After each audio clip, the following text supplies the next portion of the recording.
Faleminderit që jeni bërë pjesë e këtij forumi publik me kandidatët për deputet të zgjedhjeve të 11 majit, të pas pak ditëve, cili organizohet nga POP, është rrjeti i përballjes ofertave politike, i cili organizohet paralelisht në 8 çarche të vendit dhe në Shkodër. Këtë forum e organizon dhe përfaqëson shoqata IRSH, intelektuale të rinj shprehjes që drejtohet nga zoti Sajmir Beqiraga dhe Blendi Dibra. Rrjeti POP synon të rrisë debatin publik dhe aksesin në informacion për qytetarët, si dhe të orientojë platformat politike drejt nevojave dhe prioriteteve të qytetarëve. Përmes nismave të tij, rrjeti kontribuon në forcimin e demokracisë në vend, duke promovuar transparencën, llogaridhënien dhe përfshirjen qytetare në proceset vendimase. Tani kam kënaqësinë të prezantoj kandidatët për deputet që janë sot këtu, duke falendëruar për angazhimin e tyre, për kohën dhe për përgjigjen pozitive. Vini re që renditja është bërë në bazë të renditjes zyrtare të Komisionit Qendror të Zgjedhjeve, e nisi me zotin Tedi Kopliku nga Aleanca për Shqipërinë Madhështore dhe duar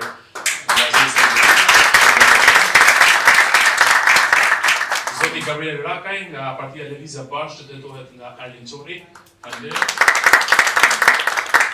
Zoti Franz Shkambi, Koalicioni Euroatlantik, e drejtuar nga Luzin Basha. Zoti Kesi Spania nga Partia Socialiste, drejtuar nga Tirana. Zoti Amel Përvisi, Koalicioni Nisma Shqipëria Bëhet, e drejtuar nga Drejti Kllapaj. Dhe zoti Elvis Deta nga Partia Mundësia e Agrënshehe.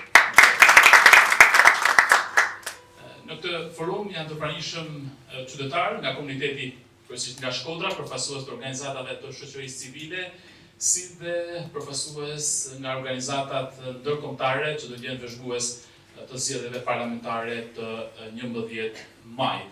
Do shpjegojmë edhe formatin e forumit dhe rregullat organizative. Ju bëjmë dije që do të jetë një forum ku do të prezantohen programet elektorale të secilës prej partive dhe mendimi ose opinioni i secilit kandidat.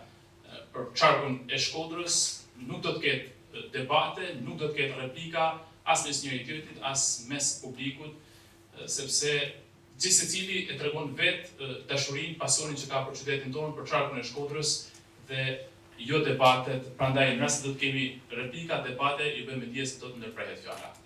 Kështu janë rregullat.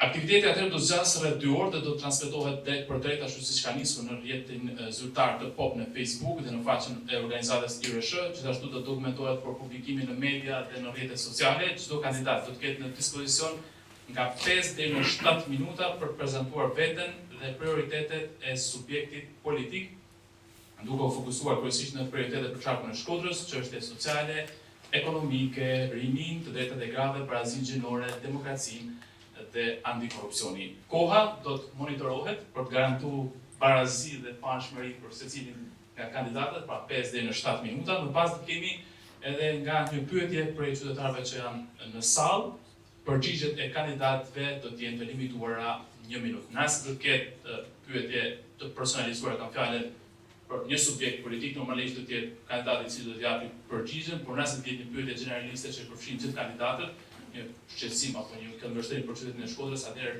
pyetja drejtohet 6 kandidatëve dhe secili do të ketë nga 1 minutë kohë. Forumi synon një atmosferë qetë, gjithëpërfshirëse dhe konstruktive, ku gjithë pjesëmarrësit do të trajtohen me respekt dhe në mënyrë të barabartë. Për të rikthyer tek kandidatët, do nisim me zotin Tedi Kopliku, sipas edhe radhës. Me mikrofonin aty. Okej. Prezantimi do të bëjmë. Okej.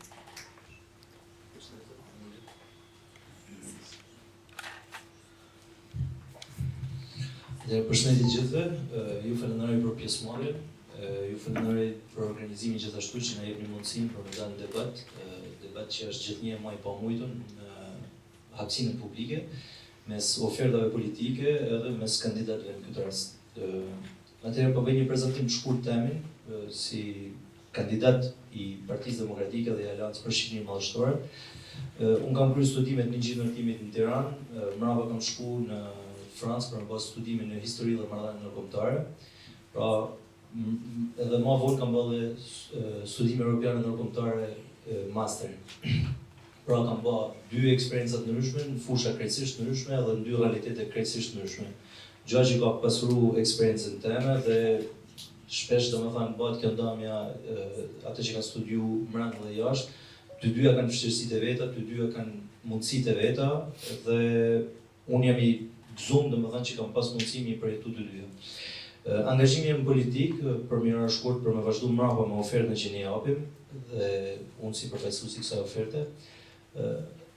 Angazhimi në politik ka filluar shumë herët, ka filluar qysh moshën 14 vjeçare ku kam marrë pjesë në fushatën e parë, sigurisht duke një postra, duke qenë aktiv pra në fushatën e 2005, ishte koha kur ekzistonte debati publik, më mend emisionet televizive, ishte një sistem tjetër i kandidimit, pra ishte sistemi majoritar dhe proporcional ku kandidat 100 deputet delqin nga përballja direkte dhe 40 prej tyre delqin nga proporcionali, edhe për mendimin tim ka qenë një nga sistemet më të mira, po kjo u pasqyrohet edhe në debatet publike ku, si më thënë, kandidat ballafaqoheshin idetë e tyre.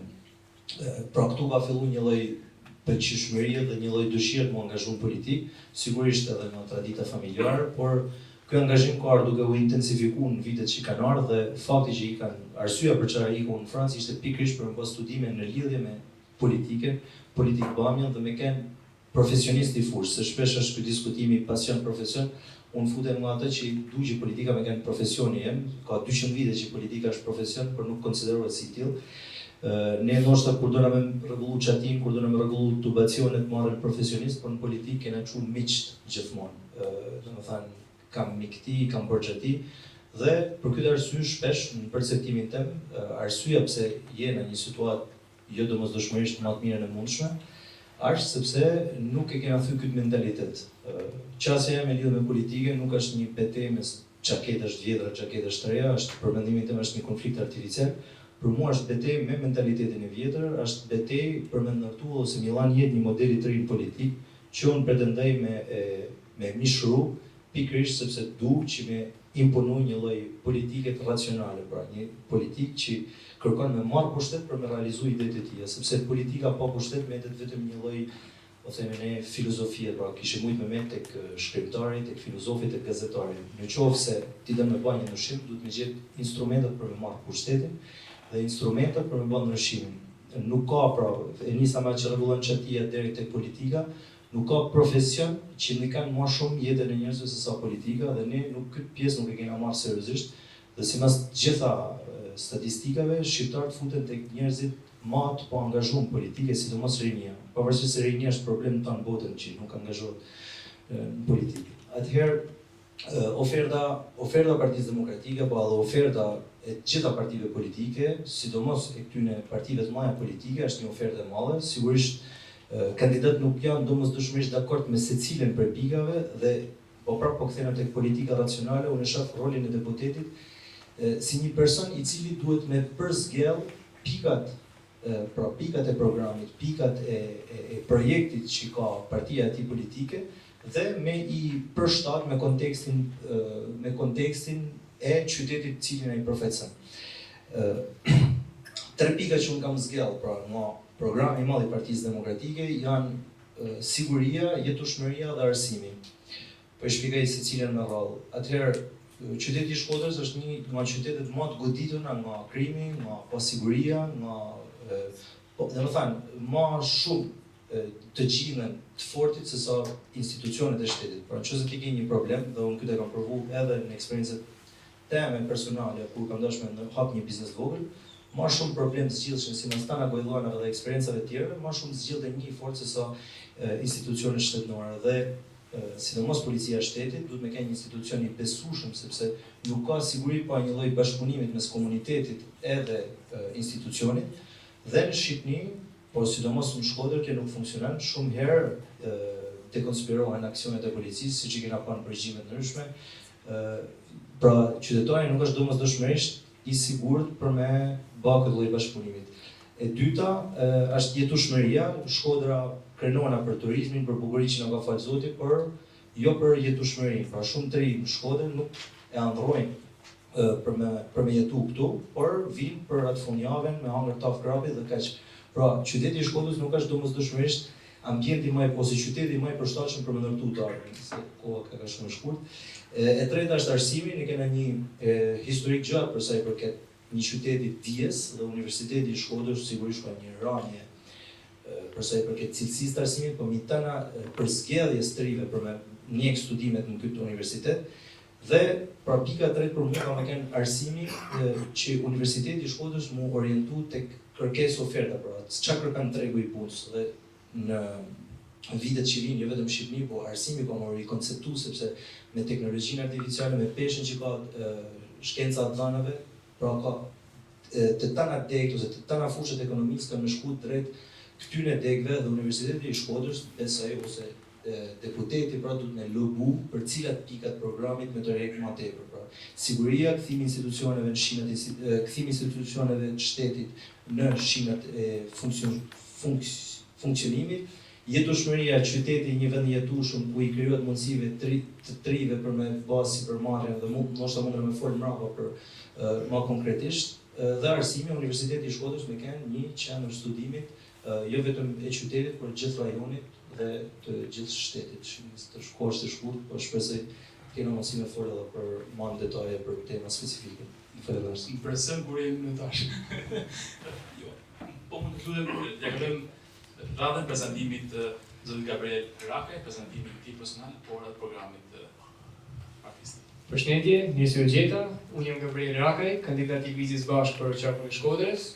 Unë jam inxhinier fizikant. Në radhë parë, politika për mua është në radhë parë pasion, sepse unë vi nga një fushë krejt tjetër, shumë kush edhe mund të habitet, sepse nuk është se ka shumë figura politike dhe historinë e 30 viteve të fundit që vi nga fusha e shkencave apo inxhinierive.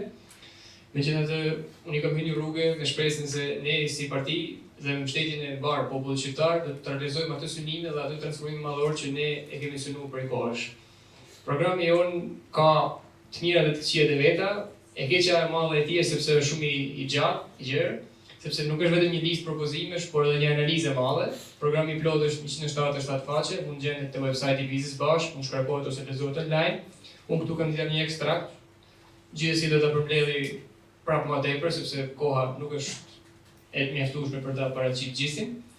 Por ajo që ne kemi si synim, edhe që ne e kemi bazuar gjithë ndërtimin e programit tonë, ka 4 shtylla. 3 përkasin karakteristikave të shtetit dhe shtylla 4 është angazhimi i njerëzve. Bëhet fjalë për shtetin zhvillimor, shtetin social dhe shtetin e drejtës. Shteti zhvillimor, për të shtjelluar secilin nga këto pika, ka të bëjë me zhvillimin e ekonomisë dhe atyre sektorëve të cilët do të ndihmojnë të krijojnë shtetin social.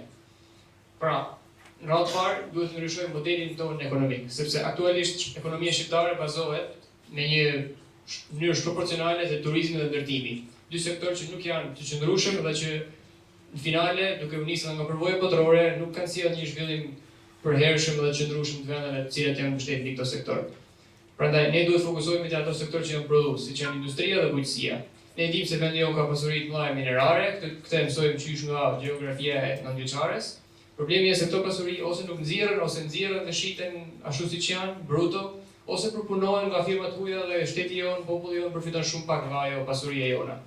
Ne duhet ta rregullojmë këtë dhe për këtë duhet ringrit industria nxjerrëse, e cila fatkeqësisht u ngrit me shumë mund nga prindërit e gjyshit tanë në diktaturë dhe në vend që të ruhej u shkatrua, u çuan zero për shkaqe që ne gjithë i dimë. Besoj dhe tani duhet ta ndryshojmë edhe një herë pllakën e historisë në drejtim dhe ta ngrijmë industrinë.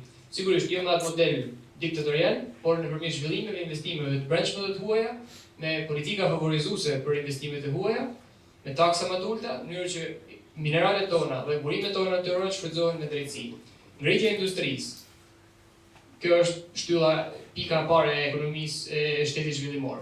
E dyta është bujqësia. Bujqësia jonë ka probleme madhore, siç e dimë gjithë, megjithëse një pjesë mirë popullsisë jeton në fshat, fshati është në varfëri, mirim, një pjesë e fshatarësisë ka ikë, tokat janë djerë, janë pa punu, mekanizmi bujqësor është i ulët, mungojnë subvencionet e mjaftueshme, burokracia shumë e lartë për të aplikuar për subvencione për vlerat kimike me radhë. Gjitha këto procedura duhet lehtësohen, duhet rritet mekanizmi i bujqësisë e me radhë në mënyrë që bujqësia të bëhet një sektor më përgjithë produktiv dhe që të jetë një ndër shtyllat e ekonomisë. Në këtë mënyrë ne mund edhe të mbajmë popullsinë këtu, edhe të japim jetë atyre zonave, edhe të kemi një bazë për zhvillimin e mëtejshëm të ekonomisë. Turizmi sigurisht një sektor ndihmës, duhet rirregullohet, rishihet, mos bëhet kurrez të mjedisit edhe të banorëve të zonave të ndryshme, të cilët janë zhvendosur herë edhe me forcë për ndërtuar resorte turistike ku asnjë manej nuk kemi mundësi të shkojmë, po të jetë turizëm qëndrueshëm, bajtim me natyrën dhe me komunitetin. Me shtetin zhvillimor ne mundsojmë ngritjen e një shteti social. Sigurisht nuk mjafton vetëm investimet dhe shteti zhvillimor, por duhet edhe lufta e pahepur kundër informalitetit, në mënyrë që e gjithë kjo ekonomi që ne krijojmë të përkthehet në taksa.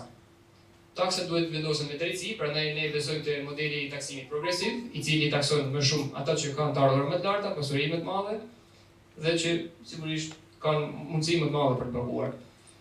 Këto taksa realizojnë financimin e shtetit social, i cili fillon me atë që ne kemi kryekauzën tonë, minimumi jetik. Pra sa i duhet njeriu për të jetuar. Ajo është baza e të ardhurave të njeriu. Mbi atë ngrihen rroga minimale, pensioni, ndihmat sociale dhe çdo gjë tjetër. Vendet europiane dhe shumë vende zhvilluar të botës e kanë miratuar, ne jo akoma, duhet ta bëjmë. Ky është hapi i parë dhe mbi atë ngrihen edhe pensionet e radhë. Në formulën aktuale përcaktuar nga avokati i popullit, minimumi jetik është rreth 210.000 lekë dhe ne kemi dorëzuar një projekt ligji për këtë çështje, që i vjen që gjitha pensionet që janë 80, 120, 130.000 lekë janë pensione turpshme, duhet rriten mbi këtë vlerë. Në mënyrë që të kenë një jetesë dinjitetshme edhe për gjyshën tanë. Kjo është pika kryesore e shtetit social, sigurisht ka edhe pika tjera që lidhen me barazinë gjinore, me pagën minimale, me arsimin, me shëndetësinë. Ne synojmë një shëndetësim të vërtet falas, jo thjesht në letër siç është aktualisht, për një financim, një rritje e numrit mjekëve, të infermierëve, paga më të mira për ata, kushte më të mira pune, në mënyrë që ata të rrinë këtu dhe mos kenë nevojë që të ikun në Gjermani apo në vende të tjera zhvilluara për të jetuar, për punu, pa detyrim, pa 3 vjeçar ose ndryshe nuk me diplomen, por në politika nxitse. Po ashtu arsimi, ne synojmë arsimin e zgjatur që nuk kupton një qëndrim afatgjatë shkollë deri nga ora 4-5, që jep më shumë mundësi edhe prindërve, jep mundësi edhe studentëve, nxënësve të kryejnë detyrat, të zhvillojnë aftësitë e tyre, merren me sporte me radhë, dhe gjithashtu edhe një rishikim i ligjit për arsimin e lartë, cilin ne konsiderojmë si një ligj pjentërdis që favorizon universitetet private. Shtylla e tretë është shteti i drejtës. Shteti i drejtës ka shumë propozime teknike, unë do t'i përmbledhja në 2 pika kryesore. Njëra është ngritja e një agjencie kundër korrupsionit, e cila rishikon çdo vendim, çdo ligj, çdo marrëveshje që bëhet, që është bërë që do të bëhet vazhdim, në mënyrë që shihet nëse ka interesa klienteliste, favorizime me radhë, dhe nuk është vendimmarrës, por është këshillues. Dhe mundet me ngrit një çështje, me ngrit një paditje me radhë, dhe pastaj institucionet e drejtësisë përhershmet dhe përkohshmet që janë ngrit me reformën e drejtësisë, vazhdojnë punën e tyre. Sigurisht ne jemi edhe pro institucioneve të drejtësisë, dikush mund të ketë interes, ato nuk duhet të jenë përjetshme, kuptimin spaku nuk është një institucion që mund ta kenë këtu edhe pas 20 vjeç, 30 vjeç, por është ngrit për një mision dhe derisa ai mision të mbarojë, derisa skena politike dhe juridike shqiptare pastrohet, ai duhet të jetë aty ku është. Sfundimi është edhe shteti angazhimi i mbarë shoqërisë që kupton referendumet janë garantuara kushtetur për duhet ka një ligj posaçëm që i rregullon. Nuk duhet të jenë veç abrogative, pra për shfuqizimin e një ligji, por edhe propozimi i një ligji duhet ulet pragu nga 50.000 në 30.000 dhe ne kërkojmë që njerëzit të jenë pjesëmarrës jo thjesht me votë, por me protesta, me referendume, me propozime gjithënshme, në mënyrë që një shoqëri aktive të realizojë vetëm ato 3 shtyllat e para, por edhe më shumë se aq. Vetëm bashkë mund t'ia dalim. Faleminderit zoti Rapej. Nga zoti Franz Shkami nga koalicioni Euroatlantik. Shumë faleminderit për ftesën, është vërtet një kënaqësi.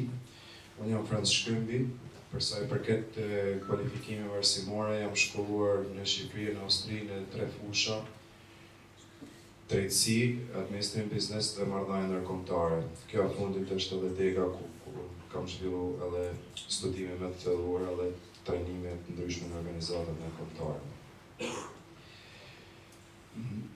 Jam shumë i gëzuar që jam pjesë e këtij paneli, por gjithashtu edhe përpara kësaj audience, pasi që në shpalljen time si kandidat ditën e parë kisha dëshirë me mbu theksin tek fushata si një ushtrim edukacional, sidomos për rinj, dhe kjo iniciativë ku jena të tupsa e mundson më së miri këtë gjë.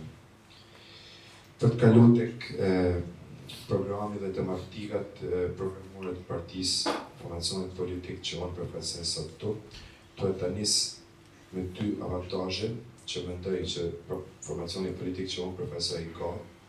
Programi i onë është bërë publik i tëri një herësh qershorin e vitit kaluar. Gjithashtu, kandidatet e partisë tonë për deputet në çdo qark janë bërë publik përpara partive të tjera.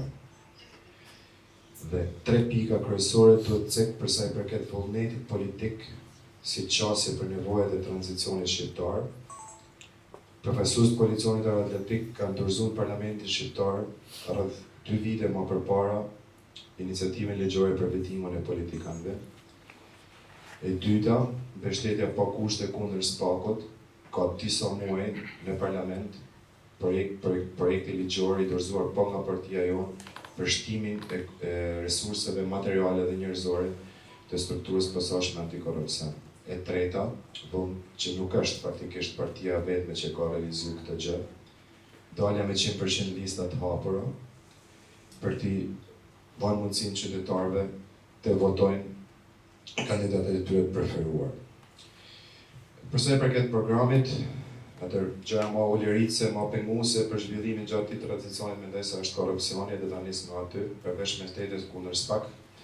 Partia jonë në rast marrjes qeverisë synon reformimin e KLSH-s, do ta kthejë atë me status të një gjykate auditi, por edhe për t'i dhënë kompetenca ekzekutive. Inspektoratet shtetërore, aty ku ne hasim problematika çdo ditë, do të mblidhen gjitha poshtë në një organ të vetëm, me fokus në 3 pika kryesore: siguria ushqimore, siguria shëndetësore dhe gjithashtu siguria teknike.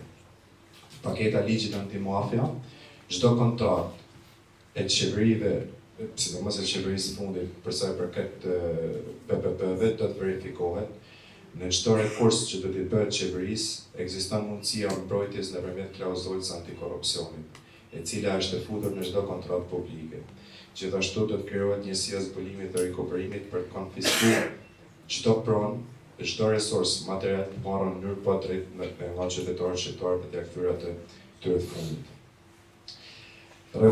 Reforma në gjyqësor është një pikë tjetër që shqiptarët kanë eksperiencë të përditshme. Janë sot rreth 110.000 dosje që presin përgjigje nga gjykatat. Duke pas parasysh këto fakte, partia jonë synon me kriju një skemë të re të gjykatave. Asnjë rekurs i institucioneve shtetërore nuk do të niset kundrejt pensionistave, po ashtu ndaj asnjë qytetari shqiptar për sa i përket çështjeve regjistore për marrëdhëniet e punës. Mirëqeverisja do të krijojë një platformë kontratave publike në modelin Open Data, do të krijohet një regjistër publik i nën kontraktarëve dhe nëpërmjet parimit One Window secili qytetar dhe subjekt ekonomik do të ketë mundësi të përditshme në veprimet me qeverinë. Po kjo e njëjta formulë të njihet edhe për pushtetin vendor. Pushteti vendor do të ketë një buxhet jo më pak se 0.3% e PPP-s, gjithashtu i cili do të rritet 0.5% vit pas viti. Në zhvillimin ekonomik, në Shqipëri vjen mungesa e interesit për investimet e huaja dhe çdo biznes shqiptar në anketat e ndryshme që janë bërë, 70% e tyre kanë konfirmuar se është kërkuar rishpet nga zyrtarët e shtetit. Për sa i përket taksave, formacioni politik që përfaqësoi një formulën 9% taksë shesh, 9% taksë për individin dhe 9% për biznesin. Për sa i përket taksa vendore, çdo biznes do paguajë vetëm 1% të xhiros totale vjetore. Taksa e famshme Rama për naftën, prej 240 lekë për litër, në rast marrjes qeverisë do të hiqet që me ditën e parë. Për t'i rënë shkurt tek fusha energjetike, përveç ndërhyrjeve në eficiencën e rrjetit, pika jonë kryesore mendoj se është krijimi i një tregut përbashkët me Kosovën. Në infrastrukturë, pika kryesore është krykat e shisheve, riparimet e fillimeve të marimeve autostradave dhe heqja takës rrugës kombit. Në rini dhe në arsim do të jenë 10.000 praktika të paguame për studentët. Firmat që do të investojnë në IT do të kenë 3 vjet përjashtim nga taksat. Profesionistët shqiptarë që zhvillojnë aktivitetin e tyre në IT që kthehen do të kenë 1 vit rimbursim plot për rrogën që ato marrin në vendet e Bashkimit Evropian. Buxheti për arsimin do të dyfishohet që në vitin e parë qeverisës, për sa i përket familjes, pika kryesore është kredia me interes zero për 30.000 çifte të reja dhe bonusi tashmë i famshëm për 20.000 eurosh për beben e tretë. Pensionet do të rriten 5% çdo vit, si dhe do të indeksohen çdo vit sa dyfishi i inflacionit për atë vit. Në zhvillimin rural, i cili është një pikë kryesore për gjithë Bashkimin Evropian, do të jepin 100 milion që në vitin e parë për të subvencionu fermerët. Për të shkurtu, për të pothuajtur me kërkesat e kohës, lëngim i tranzicionit shqiptar ose me saktë turp i zyrtarëve të kësaj qeverie është prona dhe të përndjekurit politik. Për pronën do të kemi 100% rimbursim të vlerës menjëhershme për të shkëlqyer ish pronar dhe gjithashtu gëzim total për ato që kanë sot pronën. Faleminderit zoti Shkëmbi. Zërim Kesi Spahia. Partia Socialiste. Përshëndetje, unë jam Kesi Spahia. Unë me profesion jam mjeke stomatologe, kam studiuar në Universitetin Katolik Zoja Këshillit, mirë që është në Universitet Evropian këtu në Shqipëri, jam diplomuar në Itali dhe licencua atje. Por si një pjesë e madhe e trive besoj, kam zgjallë të jetoj në Shqipëri dhe të kthej në Shkodër, sepse Shkodra është ajo që unë advokoj dhe besoj që qose gjithë dritë kanë mentalitetin për t'ikë nga Shqipëria dhe për të mos i dhënë kontributin e vet qoftë edhe qytetit linjes, ky vend nuk do të rigjenerohet ashtu siç e don edhe natyra. Unë në panel jam ndoshta disi e dalluar se partia që unë përfaqësoj është një parti e cila është në pushtet prej vitesh. Normalisht sot ti je në pushtet e ke më të vështirë të mbrosh kauzat e tua dhe të bësh opozitë shumë herë më lehtë. Po kjo nuk do të thotë që ne nuk kemi argumenta për të mbrojtur atë që bëjmë për sa kohë që ndër vite kemi marrë edhe besimin masiv të popullit dhe kërkojmë edhe këtë vit. Partia me cilën prapë unë përfaqësoj ka kauzë kryesore rinin edhe gratë dhe besoj paneli e tregon më së miri që ne fokusin që cilin e lobojmë që është gruaja dhe rinia e përfaqësojmë qoftë edhe me këtë panel që jemi sot këtu. Unë nuk du të gjatem shumë me paranteza, e thasha më përpara ti është në qeverisje prej shumë vitesh, ka anë të saj si pozitive ashtu dhe negative, po kundrejt debatit normalisht që jemi disfavorizuar në parim. Unë kam përzgjellë që platformën tonë përmërësisht se ka që është publike, është transmetume, ta jep ndoshta më lehtësisht edhe për ju në talking points në disa pika, që të mos zgjatem shumë me fjalë dhe me detaje, të cilat ndoshta bajnë më humbe dhe edhe thelbin e të tanë diskutimit. Po filloj me pikën e parë, cilat janë financat. Theksoj që ne kur kemi marrë pushtetin vitin 2013 e kemi gjetë Shqipërinë një gjendje jo shumë pozitive, po kjo nuk justifikon absolutisht gjitha diskutime që mund të hedhin edhe kolegët e tjerë. Po paga mesatare është rrit dhe sot po flasim me një paga mesatare se përket sektorit publik ka shku nga 372 euro në 1.000 euro dhe objektivi jonë për Shqipëria 2030 është që kjo të shkojnë në 1.200 euro. Sa i përket punësimit edhe pensioneve, ne kemi bërë një reformë kohët e fundit, mujtë e fundit për rritjen e pensioneve, theksoj që pensioni mesatar ka qenë tek 86.000 lekë të vjetra dhe ne synojmë ta çojmë në vitin 2030 në 400 euro, aktualisht që flasim vlera mesatare është diku tek 175 euro. Sa i përket sipërmarrjes, kjo qeveri besoj e ka treguar më së miri dhe këtu kur them e ka treguar dhe me fakte konkrete mbështetjen që i ka dhënë trive me grantet dhe kjo mbështetje absolutisht do të vazhdoj, ku theksoj që do ofrohet një mbështetje financiare diku tek 3 miliardë euro për kredi dhe garanci sa i përket mandatit të katërt.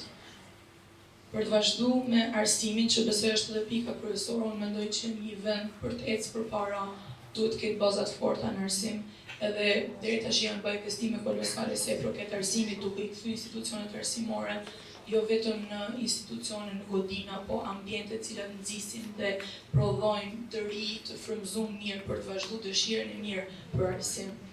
Po e filloj me pakën mesatare të mësuesve, që ne synojmë që në mandatin e ardhshëm ta çojmë tek 1.250 euro dhe duhet të theksoj që deri tani kemi bërë investime në shkolla, siç e thashë më përpara, po premtohet që të ndërtohen edhe 200 shkolla të reja, apo të ri ndërtohen në këtë mandat të katërt. Financimi Financimi i arsimit larg gjithashtu është refishuar me 200 milion euro dhe ne synojmë që të ndërkombëtarizojmë universitetet. Sa i përket sektorit shëndetësisë, i cila është një fushë e cila prek edhe mu indirekt, pavarësisht se unë vij nga një sektor privat, punoj në biznes privat. Paga mesatare e mjekëve është refishuar nga 450.000 lekë të vjetra, ka shkuar tek parafërsisht me shtesat e specializimeve në 1.600 euro. Dhe synimi jonë është që pagat për mjek të shkojnë tek 2.000 euro deri në vitin 2030. Përsa i përket mbrojtjes sociale, patjetër ne jemi një parti që mbron filozofinë e të majtës dhe fokusohemi edhe në kauzat sociale. Kemi një trefishim të buxhetit për ndihmën ekonomike dhe 4 fiqim për kujdesin shoqëror. Gjithashtu, kundrejt bujqësisë, ne synojmë që të kemi një investim të rreth 1 miliard euro në të gjithë investimet që do të bëhen në bujqësi.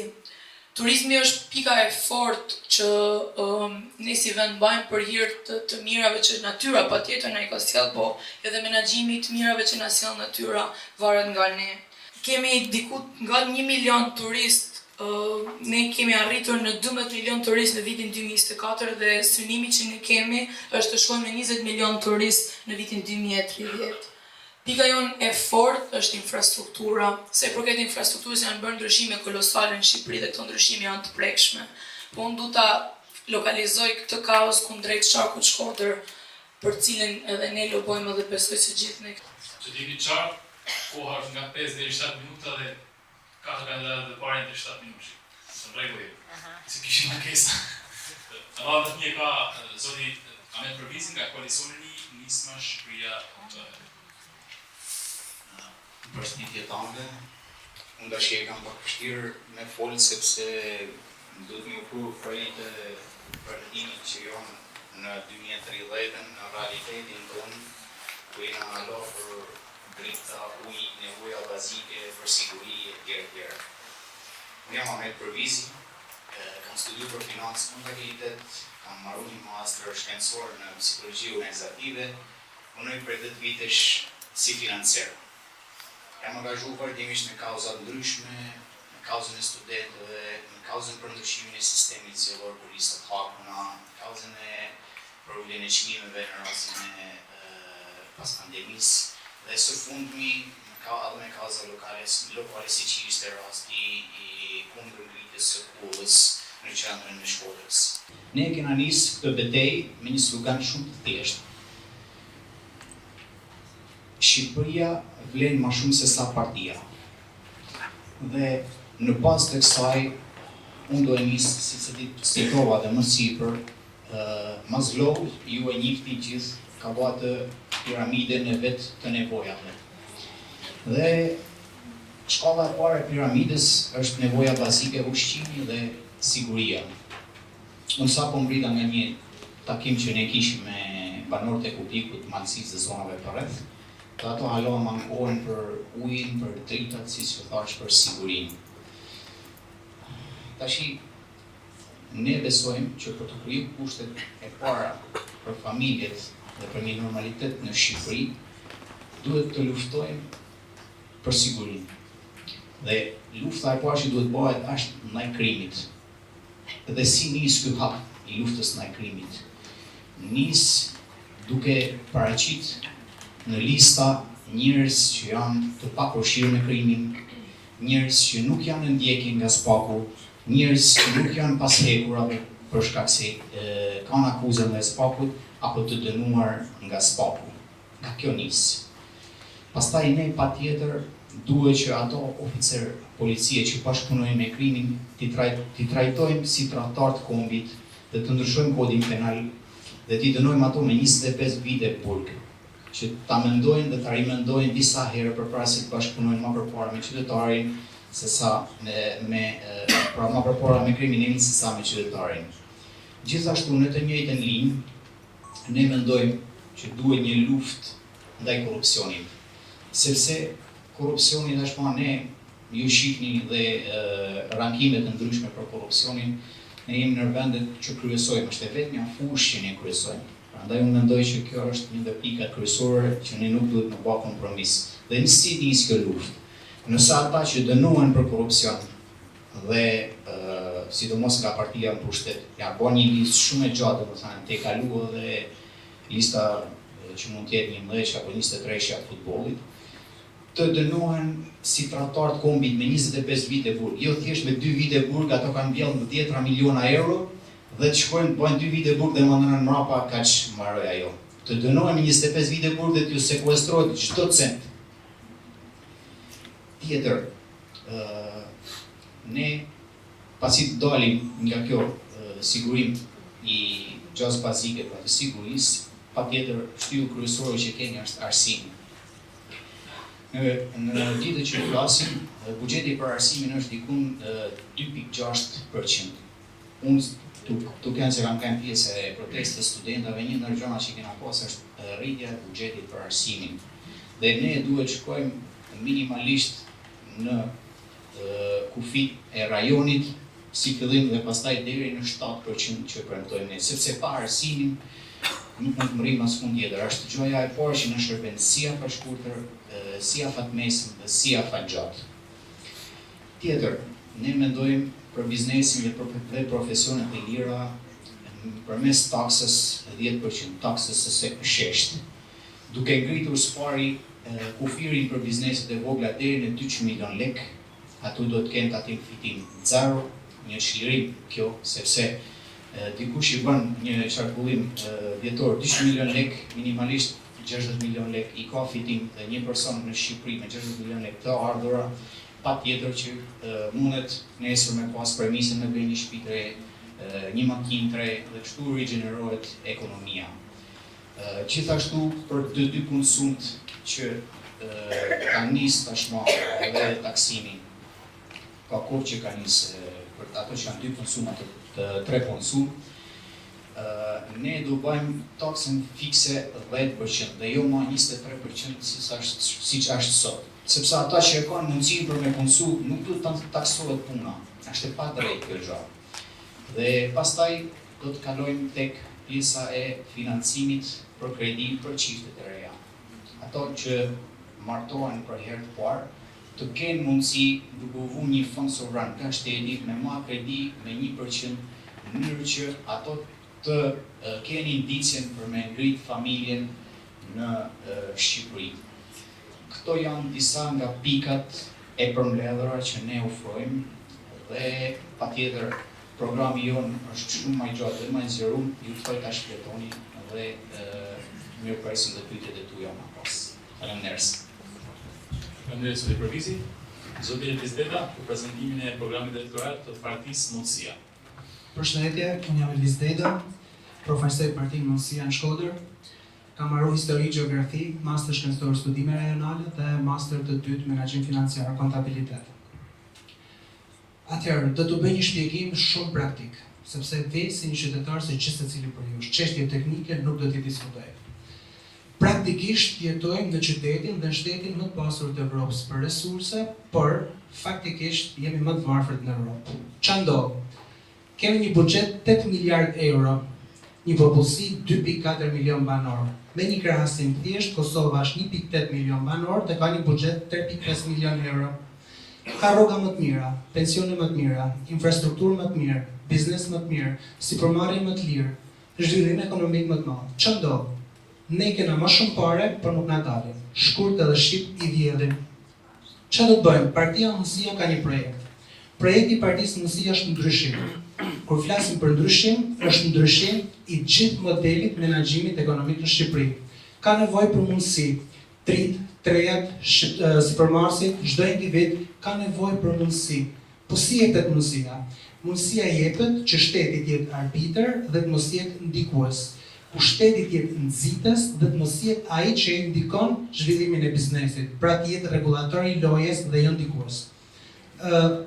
Shtet i vogël, thelbi i projektit tonë është shtet i vogël. Ne nuk kena nevojë për 220.000 punojës administrate, nuk kena nevojë për zgjerim ministrish, formës shtetit, kena nevojë për një shtet vogël dhe efikas.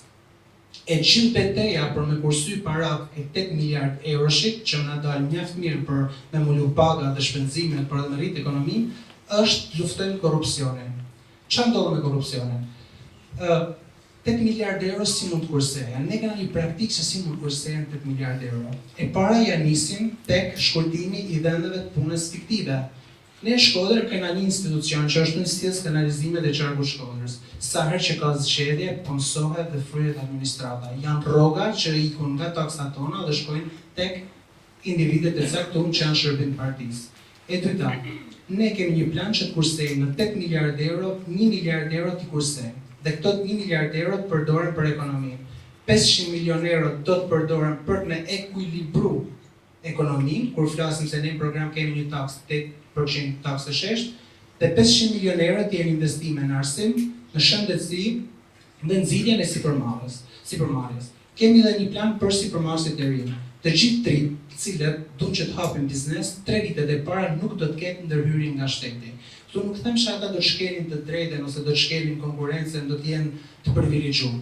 Por shteti nuk duhet të ndërhyjë 3 vitet e para në zhvillimin e një aktiviteti biznesi, deri në momentin që ky biznes të jetë i gatshëm për me hyrë në treg me fitim dhe të jetë i gatshëm për me paguar çdo detyrim që i detyron shteti shqiptar. E dyta, 8% taksë shesht është një taksë e cila praktikisht çon në përgjysmimin e çdo takse. Ktu janë nis tek sipërmarrësi i vogël deri tek ai sipërmarrësi i madh.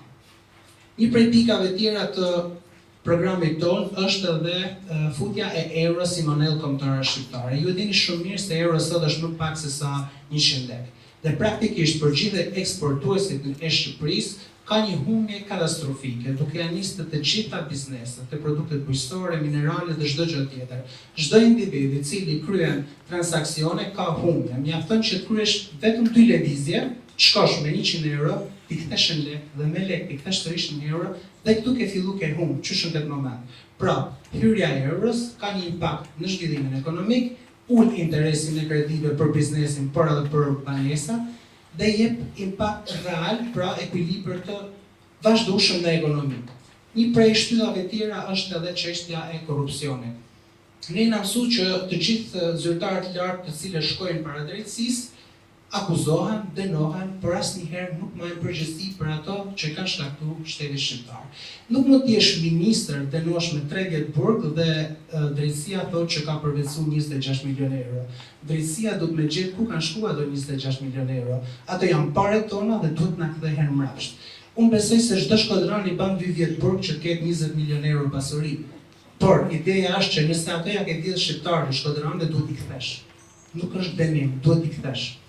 Pastaj është edhe një pikë tjetër e programit tonë, ku çdo zyrtar i lartë duhet të jap llogari për pasurinë e tij. Çdo zyrtar i lartë duhet të jap llogari për pasurinë e tij. Për arsimin, nuk mund të investojmë shkolla, të bëjmë godina kur nuk ka studenta, nuk ka nxënës. Nuk mund të premtojmë rritje pagash për mësues kur mësuesit i përdorin për pjesë të administratës si vegjël zgjedhjesh.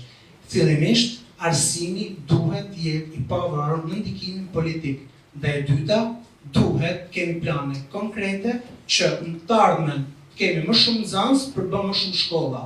Nuk mund të bëjmë më shumë shkolla dhe të kemi më pak nxënës. Nuk mund të ndërtosh 200 shkolla kur vetëm nga qarku i Shkodrës 12 vitet e fundit popullsia është reduktuar me 15%. Dhe jashtë një prej qarqeve më të varfra.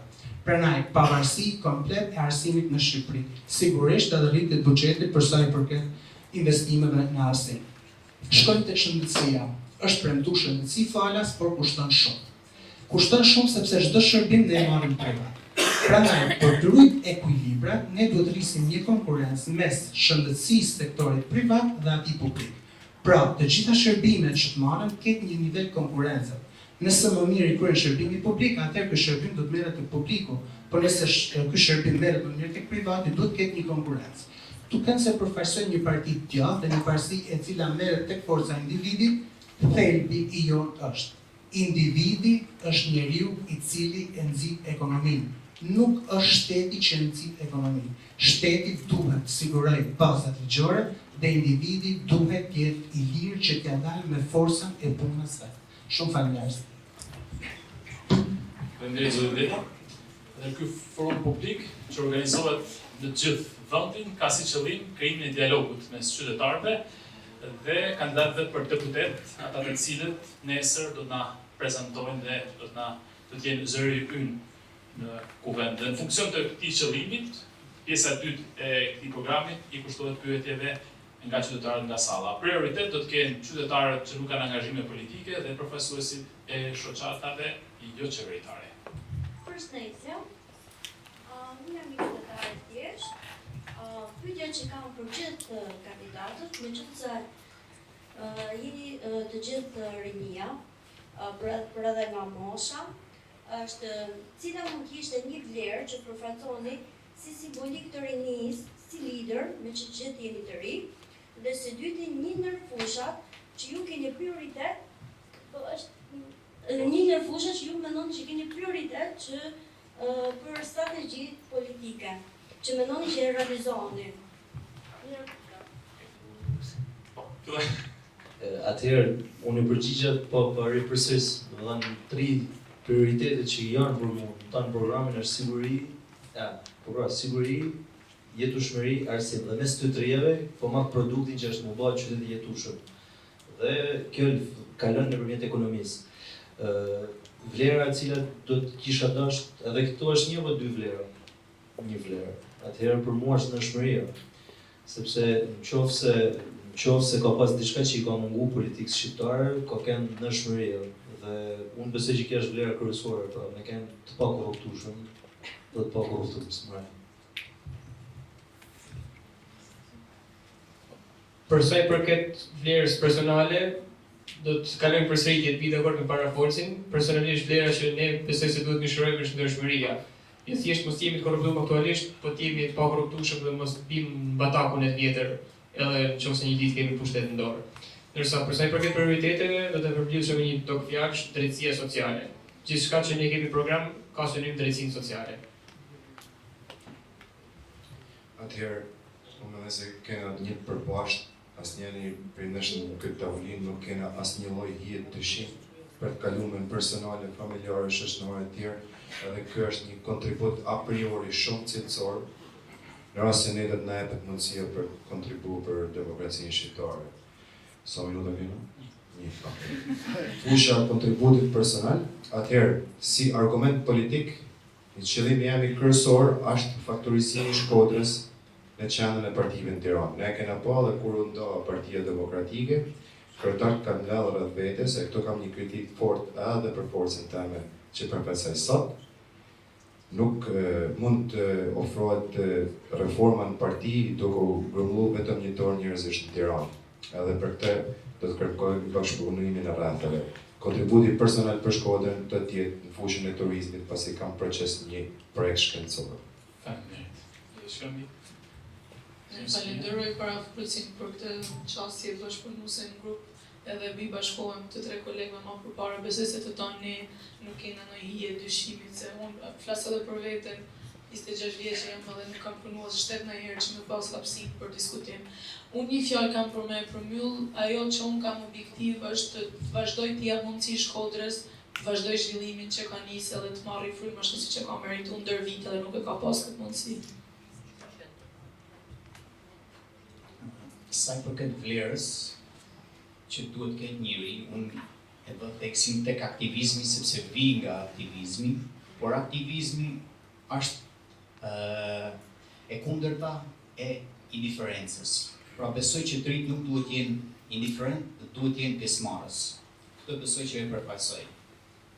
Dhe sa i përket pikës ku unë do kem fokus, 2018 protesta studentave ka lënë një vul në zemra dhe rrogtimin tim dhe do të fokusohem tek arsimi, reformimi i arsimit duke nisë nga shtimi i buxhetit deri në 7% në arsim.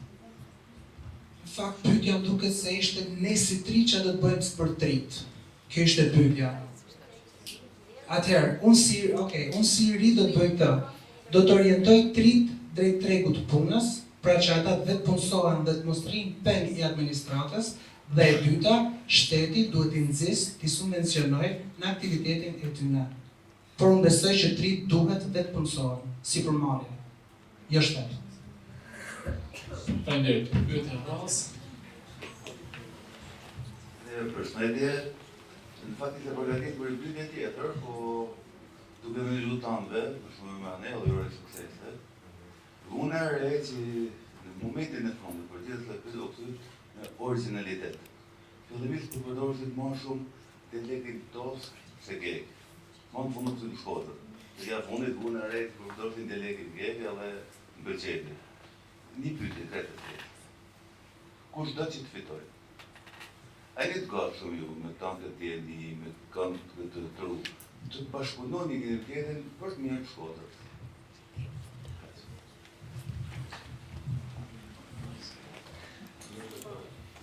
Atëherë, një në shpika që gjithmonë kur më pyesin çfarë ofron, çka kish ofruar si politika e ri është fiks kjo, që unë them që për disa çështje, sepse politikisht ne çështje në unë këtë tavolinë kemi dakord për mos më dakord me një tjetër, por një në gjëra që i ka munguar sidomos deputetëve të Shkodrës ka qenë bashkëpunimi për çështje lokale, pra janë disa tema që unë imagjinoj një ideal politik që ato 11 kandidatë, ata 11 përfaqësues të Shkodrës në Parlamentin Shqiptar duhet detyrimisht të bëjë blok për me arrit, për shembull hyrjen në Shkodrës ose cilat do qoftë ajo synimi për me arrit për një projekt afatgjat të Shkodrës, do duhet të pas një bashkëpunim edhe me meskinitetet, por edhe me pushtetin lokal. Sigurisht, bashkëpunimi për të mirën e qytetit edhe më gjanë është i mirëpritur, por bashkëpunimi gjithmonë duhet bëhet mbi baza idesh dhe parimesh. Përndryshe bashkëpunimi flet në çorp dhe ne nuk e dëshirojmë të gjë. Do thënë që ne kena bashkëpunim duhet të krijojmë një bazë përbashkë, disa parime bazike të përbashkëta dhe pastaj mbi to mund të ndërtojmë bashkëpunimin nëse gjithmonë lind nevoja për çështje mallore. Shumë pyetje e bukur. Praktikisht unë besoj se gjithë antarët këtë tavolinë janë të hapur për bashkëpunim shumë dimensional për të mirën e Shkodrës. Krejt esenca e rinisë është largimi nga kryetarokracia e partive. Një fushë që unë e kisha pak edhe në pikat në fillim për më doli koha me thamë që unë i ftoj këto 3 mrekullueshëm për bashkëpunim është marketimi i Shkodrës si qendër e digitalëve nomad. Ka qenë një listë para pak vitesh që renditë të Shkodrën në 5 qendrat qytetet më të vlefshme në Europë. Kjo listë, ky promovim u harru faktikisht nga qeveria aktuale. Por duke pas parasysh se kam studiuar në Austri dhe gjëja më e bukur që unë shoh në Shkodër gjatë këtyre 35 vjetëve është gjimnazi austriak, i cili ka lënë në një nivel tjetër rreth 20 familje shkodrane çdo vit, e të bashkëpunojmë në këtë marketing për qytetin tonë. Faleminderit. Unë mendoj që çësia që kanë të tëna parti politike vitet e fundit për me fut frymën e të rive është pikërisht kjo, se e shoh edhe këtu po edhe jashtë, që ne prit kena një mentalitet tjetër dhe i shohim gjanat pak me një sy shumë dimensional. Për që besoj që bashkëpunimi absolutisht për mua është krejt i hapun ka qenë gjithmonë edhe do tjetë me të tanë kolektu, po edhe jo vetëm me të tanë të rritë e Shkodrës. Pyetja shumë e thellë. Faktikisht duhet kujdes me dhënë përgjigje. Nuk duhet me harru unë vi nga protesta, po nuk duhet me harru që sot përfaqësoj një parti politike. Dhe politikisht unë jam për me nda shapin për sheqer. Shapi për sheqerit të vjetrat janë në anën tjetër, ne jemi në anën tjetër. Shqipëria vlen më shumë se partia, nëse ne unifikohena spari në qëndrimin që majmë ndaj drejtësisë. Ato që janë pro drejtësisë, patjetër që janë në anën e duhur. Dhe patjetër ndaj tyre është dora e hapur për bashkëpunim. Faleminderit. Atëherë, shumë e thellë pyetja, jam shumë dakord. Partia Mundësia për mua ka më shumë vlerë se çdo parti këtyre të tjerëve. Shkodra ka më shumë vlerë se Partia Mundësia për mua. Prandaj çdo iniciativë që është në të mirë Shkodrës, sigurisht që meriton bashkëpunim. Politikisht asnjë lloj bashkëpunimi, nuk ka lidhje asnjë gjë. Përshëndetje gjithëve, unë jam Liliana Bojaja, jetoj në një fshat ku është 20 minuta larg qytetit Shkodrës. Dhe më vjen keq që çdo ditë përballem me mjerimin në fshat. Janë 100 banor dhe 3 prej tyre jemi të rinj. Fëmijë mund kemi 3-4. Kemi mungesë investimesh, investimet janë zero. Shqyqyr që kemi votimet dhe pas që vështroj një rrugë, vjen një fadrom një herë në vit sa për foto. dhe do isha interesuar se cilat janë politikat tuaja për investimet, për rikthimin e të rinjve në ardhënën e tyre. E di se çfarë do të thoni ju do mbetet një fjalë goje, po thjesht isha dëshirë që të dëgjoj. Atëherë, të që pyetja është shumë e gjatë për me u përgjigj për 1 minutë si do të bani mi këthy. 1 minutë e 30 sekonda për Ideja, një arsye kryesore që unë besoj ka lidhje një politikan ose një parti politike që kërkon pushtet është pra ndamja e buxhetit shtetit. U përmend edhe këtu nga parafolse që ne kemi një super administratë gjigante, një vend ku zvoglohet popullsia, rritet administrata, një vend që shërbimet digitalizohen në 12 vite, pra është bile flamuri i partisë në pushtet që ka digitalizuar shërbimet dhe prap administrata rritet. Pra pjesa më e madhe e administratës e para shkon për shërbim një partie politike dhe e dyta është funksionar keq dhe merr shumë pjesë nga buxheti i shtetit. Pra kjo është një ndër pikat kryesore që nëpërmjet tax tool dhe zvoglimit të administratës ai ka më shku edhe një herë tek qytetari. Ka më shku aty ku duhet dhe ku si më thanë, furnizon një strategji më të madhe për zhvillimin e qytetit. Deri sot ka shku në zmadhimin e pra milionat e eurove që hedhen në zmadhimin e administratës, përdorimin e kësaj administrate për qëllime politike dhe pra propaganda që dihet që një pjesë e madhe të saj qoftë blemja mediave nëpërmjet PPP-ve, qoftë tek si më thanë, investimi për arsye elektorale, siç e the ti, gjë që e ka bërë të pamuajtur me shku tek qytetari aq më pak në zona pak më jashtë periferikë, sepse sidomos edhe këto 2 vitet e fundit që dhe bashkia dëshmarës e të njëjtës parti politike fokusohen shumë tek fasadat tek qendra duke harruar periferinë.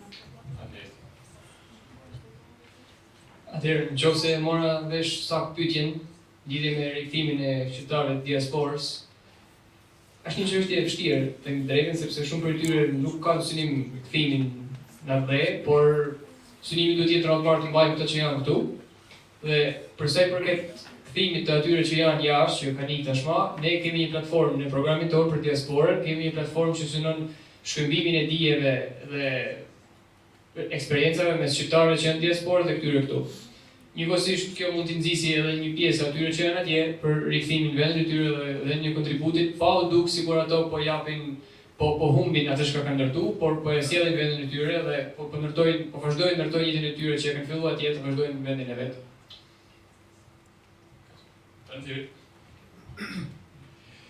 Faktikisht është ulërisë gjendja tek shef zonat rurale në Shqipëri me zbrastim njerëzore, por edhe materiale, por edhe energjisë njërë dëshirës për të jetuar në këtë vend.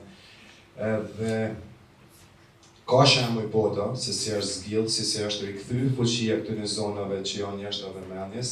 Rreth një muaj më parë unë kam pas fatin pikërisht flas për këtë temë me ambasadorin e një vendi afrikan në Austri, ambasadorin e Liberisë. Edhe është fatkeqësi me krahasu faktikisht Shqipërinë me vende afrikane, por atje ndodh eksaktësisht e njëjta gjë. Edhe zgjidhja për zonat e largëta si rurale, e zbrastimit e tyre është dhënë nëpërmjet krijimit të zonave të lira ekonomike. Çfarë do të thotë kjo? Thirret një investues i madh ndërkombëtar ose kombëtar përjashtohet totalisht nga taksat. Dhe kjo ardha e njërit prej këtyre shërben si satelit, si fuqi rrezatuese për si zonat kthehet si koncentrat i investimeve dhe përhapjen në energji. Krijimi i sa më shumë këtyre zonave me paketat veçanta ligjore, ku ka nevojë që të dallon nga qytetet e tjera, do ta krijojnë mundësinë mendoj sa të pak që të rrit aktivitetin ekonomik. Aktiviteti ekonomik do shtojë popullsinë, dëshirën për të jetuar e tjera. Dhe kjo është pikë e programit tonë faktikisht. Pa mundësi me ditë se cili fshat i referohesh, isha mujt më të marrë një përgjigje tjetër, por të lutem. Mendoj që hapi i parë që është pikërisht kjo shtrimi i rrugës, do t'isha lut shumë mitësisht që mos i shikosh, jo mu, po asnjëri prej nesh mos kesh atë paragjykimi që do t'jetë thjesht sa një përgjigje. Unë me keqardhje them që ne me tamam kena 2 vjet që kena marrë bashkinë, po për këta 2 vjet po pretendohet që ne të bëjmë punën e 30 vjetëve të mosbame. Kena gjetë një bashki Shkodër që maksimumi i kanë vizë monumentin e ish besferojve në 3 vende dhe ka që kanë investu për Shkodrën edhe për fshatnat për rreth. por patjetër që Shkodra sot ofron shumë dhe ka shumë projekte për zhvillime strategjike, jo vetëm për qendrën, por edhe për pjesën e fshatrave, por që absolutisht të gjanat kanë nevojë për kohën e vet. Si e ishte emrin vajza, më fal? Juliana? Juliana na vune me shpatulla për murit, pavarësisht se deri më sot nuk kena asnjë përgjegjësi në aspektin, nuk kena pas asnjë përfaqësim në qoftë lokal apo qoftë qendror. Unë mendoj që problemi është tek lidhja me përfaqësuesin. Në 2008, dy partitë e mëdha u bashkuan dhe ndryshuan kushtetutën për me i dhënë forcë kryetarëve dhe me shkput lidhjen tonë me përfaqësuesin. Ti sot jam i sigurt, po dhe gjysma ose gjithë salla sot nuk i njohin përfaqësuesa që kena ne në parlament. Të 11 po t'i rreshtojmë emrat, nuk i dini emrat. Po ashtu në Këshilla Bashkiake, ju votoni listat mbyllura dhe ata nuk janë detyruar me e lidhë raportin me ty. Prandaj ne ofrojmë listat e hapura. Amelin e gjen në i parafundit në listë. Kjo është e para, lidhet qytetari me përfaqësuesin e vet. Faleminderit. Juliana, me pyetjen ke pos dy probleme, para rruga dhe e dyta që kanë met vetëm 3 tri të fshatit jot. Janë me fat që janë 3, se mund të ishin edhe më pak. E patë edhe një, do me thonë përgjigjen edhe vetë se ishe shumë pesimiste, dhe ju vetëm keni me premtu, s'ka me nodha si gjatë. Të siguroj që të kanë premtu tash 35 ditë për atë rrugën me 100 herë. Bës zgjedhjen e zgjuar kësaj herë dhe mos voto ata që kanë mashtruar 35 vjet. Jep ja mundësi një triumf, pavarësisht se kush është, Elvisi tjetri, jep ja mundësi një triumf. Sepse bën 2 herë gabim pastaj, përveç rrugës.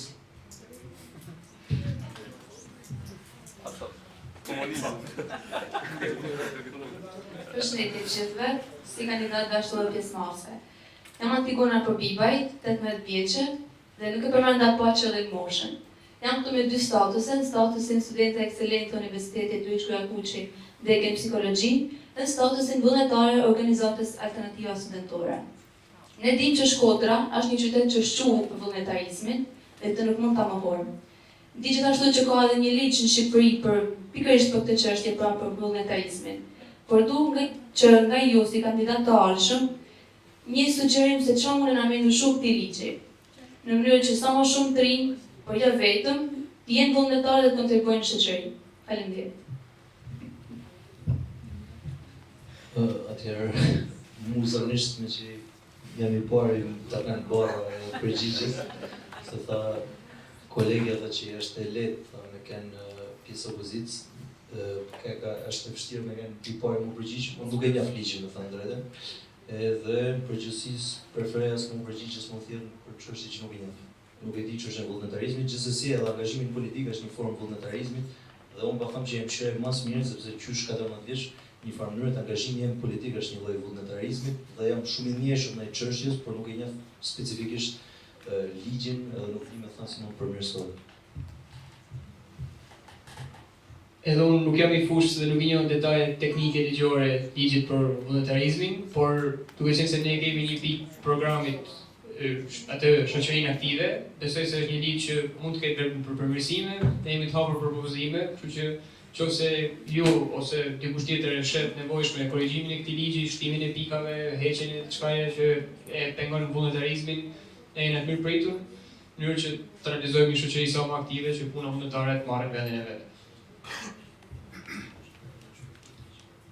Si do që tjetë ky ligj që ju citoni Antigona, unë nuk besoj se kena probleme me atë ligj, po kena probleme me vokacion bërë shoqënor për ta shpërbly vullnetarizmin si shoqëni. Edhe me që ki studiu për psikologji, po kam një mesazh për çdo shkodran që e don Shkodrën, duke e lidhur me një tezë psikologjike, sa më shumë ta marrim vetin në analizë, aq më keq në del rezultati. Është një periudhë që ne duhet ta marrim veten mirë në analizë ky muaj, mendoj. Faleminderit. Falenderoj shumë për pyetjen. Unë vetë kam punu 2 vite vullnetare para se të marrësh shkollën, pikërisht për këtë gjë. Unë me grupin e trim faktikisht në Shkodër jemi në proces shkrimit një projekt ligji sa i përket specifikisht vullnetarizmit. Për shkak pozicionit që kam dhe për sa kohë që kjo nuk është e definuar, nuk e shpreh dot, por ma beso që është një ndër kauzat që unë e kam personale temën që ta çojmë përtej. Ne të fushës së psikologjisë, që e konsideroj vetin financë dhe psikologji, na lind ndoshta nga që e njohim më mirë natyrën njerëzore, na lind më shumë ajo dëshira për vullnetarizëm. Po isha thënë që për vullnetarizëm nuk është nevoja e një ligji, është nevoja e stimulimit të kushteve për në bërë vullnetarizmit. Në 2014, kur kam kënë të studiu për financë kontabilitet, kushtet e ETS kam kënë tjera. Unë jam kënë angazhu mbi 2-3 organizata apo shoqata. Ma vonë na u dote me punu, edhe kishim shumë ma pak kohë për më përfshine organizimit të tjera jo artë fakultetit. Pra ne si fillim, do të më kriju kushte që studentat, ata që dojnë me punu, të punojnë, po ata që dojnë me marrë me vullnetarizëm, të kenë një kohë të caktume që të kenë mundësi edhe për më marrë me vullnetarizëm. Edhe unë nuk e njoh ligjin vullnetarizmit. Besoj se vullnetarizmi përveç ligj është edhe ndjesi. Është detyrë qytetare çdo individit i cili vepron formën e vullnetarit aty ku e ndjen se është i dobishëm ose i domosdoshëm. E mbështes zotëni, sigurisht që do të na kriju mundësi të gjithë secilit që me pas kohën, pastaj edhe mundësinë për të qenë vullnetar aty ku të më dhënë kontributin.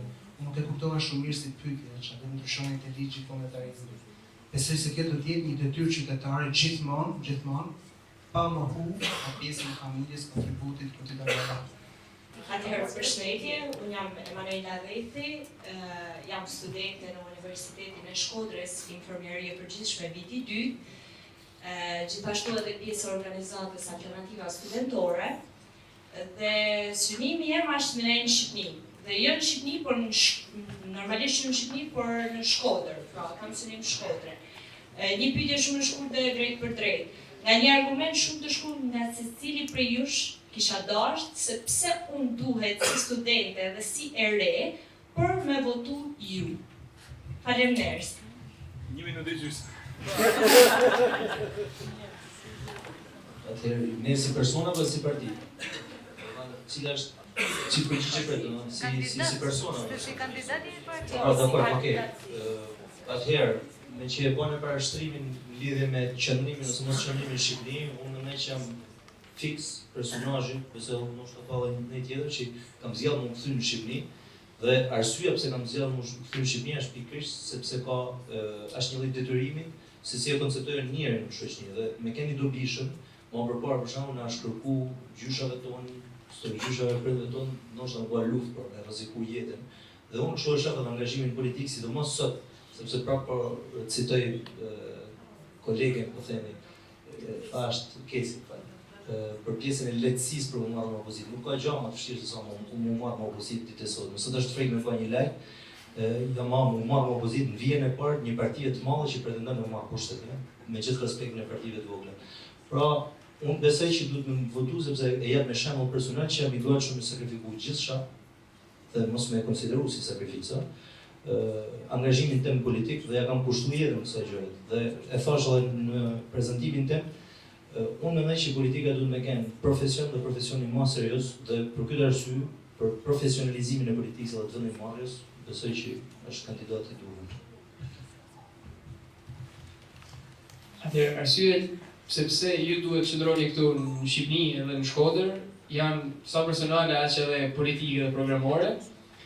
Planin personal, jo thjesht timin, po përgjegjësitë të anëtarëve të Lizës Bashk, mund të them që ne jemi një parti që shumicën e saj përbëhet nga të rinj.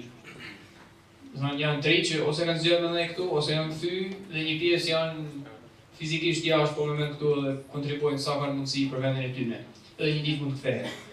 Kjo është pjesa personale, por arsyeja themelore pse unë do të ftosha që në votu ne dhe në qëndru këtu është programi jonë.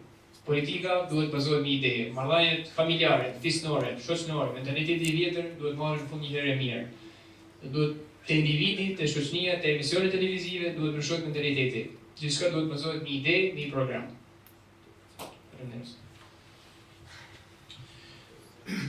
shumë pyetje komplekse në fakt sepse siç e tha Keli, shumë zakonisht që përjetojmë çdo ditë në qenin tonë këtë gjonjë, jam larguar rreth 15-16 vite më parë drejt Austrisë për studime. Edhe në këto 15-16 vite, pothuajse gjysmën e tyre kam kënë Shkodër. Është një mungesë e vendosmërisë dhe kjo të prish punë, si për karrierën e tij, por gjithashtu edhe për kvalitetin këto. Dëshira është e madhe, edhe ndaj bëj pjesë e këtyre nismave për të jetuar në Shkodër, por këtë unë nuk kam mundur me të ofru, pasi kjo është rezultat i shumicës zgjedhjeve qytetarëve shkodran. Edhe përsa i përket udhëzimit për votën tonë personale, unë nuk po të flas më për veten, po të ftoj të krahasosh ofertën të ndjekësh sa më shumë leadershipin e secilës parti gjatë këtij muaji fushatës, secilin kandidat, mënyrën se si shtohen problemet dhe përgjigjet që e ka për fusha të ndryshme, dhe jam i sigurt që ti do ta vendosësh shumë mirë se për këtë të votosh. Ashtu si që tha dhe Tedi, unë jam një model i asaj të reje që kam pas mundësi tike jashtë, kam diplomu jashtë, jam këthy kam në Shqipëri dhe jam këthy në Shkodër. Pikërisht për këtë qasje që ne dritë prallë parë duhet kena që të kthejnë dhe t'japim kontributin tonë. E di që disa më thonë, jo të tani kam kushtet njësoj, por unë besoj që ti sot ke shumë arsye për të në Shkodër, qoftë edhe kundrejt profesionit tanë, të fillu edhe me rritjen e pagës që ka ardhur dhe të jetë prapë në rritje në këtë mandat cilin ne po kërkojmë prapë, me rritjen edhe përmirësimin e kushteve të punës. Dhe një ndër gjërat kryesore që ti mund shifësh, Shkodra sot po rritet ndryshe, po transformohet ndryshe, dhe duke u bërë tillë do të kthehet në një qendër rajonale zhvillimit, qoftë edhe kundrejt profesionit tanë, po edhe në tërësi, duke u rritë Shkodra rritemi tanë, besoj. Unë kam nisur rrugtimin tim përmes asaj shprehje së famshme që thotë nuk duhet me pyet çfarë bën Shkodra apo Shqipëria, pra vendi jot për ty, por çfarë bën ti për te. Dhe nisur nga kjo, unë kam nisur këtë rrugë në aktivizëm, pra besoj që një person për të përfshirë në politik duhet ketë një historik. Gjithashtu jam në profesion për 10 vite, sepse besoj që një politikan nuk duhet me bëhet në politikën, të duhet pas një profesion që mos mullet pastaj të ajo karrierë, apo di me bëhet diçka tjetër edhe mrapa. Dhe gjithashtu përfaqësoj meritokracinë. Jam në një listë të hapur dhe garoj hapun përballë të tjerëve. Këto besoj janë 3 karakteristika më të forta që kemi. Faleminderit. Unë besoj që zgjedhja e duan është për me qëndru në Shqipëri. Me shumë sakrifica, me shumë vështirësi për t'ia dalë, për duhet. Atëherë, për sa i përket programit që ne kena, posaçërisht për trit, janë praktika studentore të paguara, pra që ti njëkohësisht vazhdon studimet, por praktika jote të paguhet, do të mos shkosh aty si vullnetare. E dyta, për çdo ide biznesi, ose iniciativë tonë të ketë një subvencion për me fillu. Dhe e treta, për çdo të ri, në 30 vjeç duhet të ketë kredit puta, qoftë për banesë, qoftë për biznes. Besoj se këto janë 3 shtyllat kryesore që ja mësoj një periudhë për me jetu dhe me ja dalë në Shqipëri. Përshëndetje, unë jam Ekse Xhelebia, unë me këtë tjerë s'kam punë vetëm me Kesi Spahia, është përfaqësues se është e dukshme, normalisht është e dukshme, besoj edhe ndoshta. Jo. Tash vazhdoj unë, ke kohën, pa kohën e botës. Jo, nuk le tema replikë. Jo, s'kam replikë, ato më bën replikë. Okej. Pyetem pa. Atëherë, ti the që Shqipëria është mirë, ti the që ka kushte ekonomike, lutem atë përfundoj. Ja, nuk leo. Si, jo, po ta shtjeloj. Nuk për pyetje Po shtjeloj edhe po e bi. Pa ne të tash fjalë. Jo, shumë shkurt, sinqerisht. Sot ke 700.000 më pak njerëz në 10 vitet të fundit. Ke 260.000 studentë më pak. Ke 254 shkolla të mbyllura. Ke vetëm Universiteti i Shkodrës nga 8245 studentë, që ka qenë në 2016-2017, sot ka më pak se 3400 studentë. Ti thu kemi infrastrukturë, por infrastruktura pa njerëz nuk ka kuptim. Ti thu kemi kushte ekonomike, por njerëzit nuk i ke. Në thelb, të mungon thelbi dhe esenca, fasadën e ke. Sot, shumë po largohen nga Shkodra, po largohen nga Shqipëria, po largohen se nuk kanë jetesë. Pensionistët, është e turpshme, një sekond. Pyetja. A vetëm pyetje pra pyetje, pensionistët marrin 7.000 euro. Do të ndërprerë të parlamentare, vetëm pyetje. Pyetja është, çfarë shtyn një të ri përveç interesave personale me përfaqësues Partinë Socialiste? Faleminderit. Faleminderit shumë për pyetjen kaq personale që Jo, nuk është personale. Patjetër fasadat Nuk është personale. Po ti di më shqip mu se po ta jep unë përgjigjen. Unë jam të po ty. Në korrent, atë se të referova. Po shifte në prandaj, në korrent.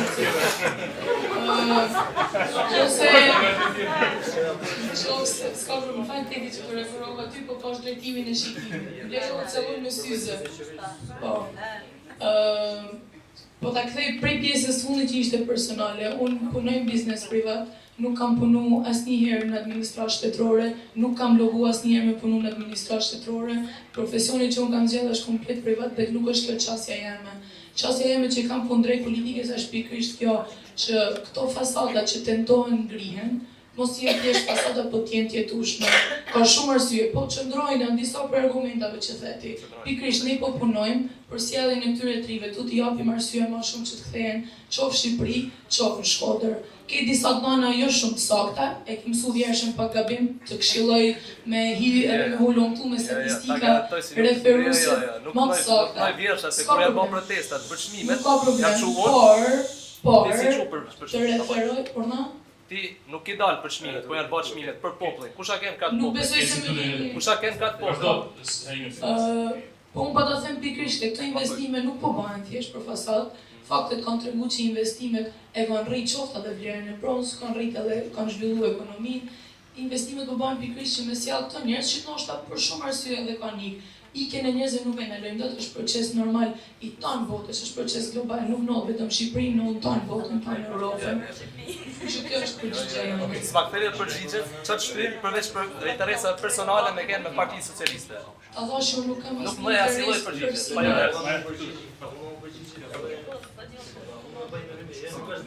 Jo përsëri nuk është Fjali nuk është i partisë demokratike as i koalicionit, kështu që më drejt.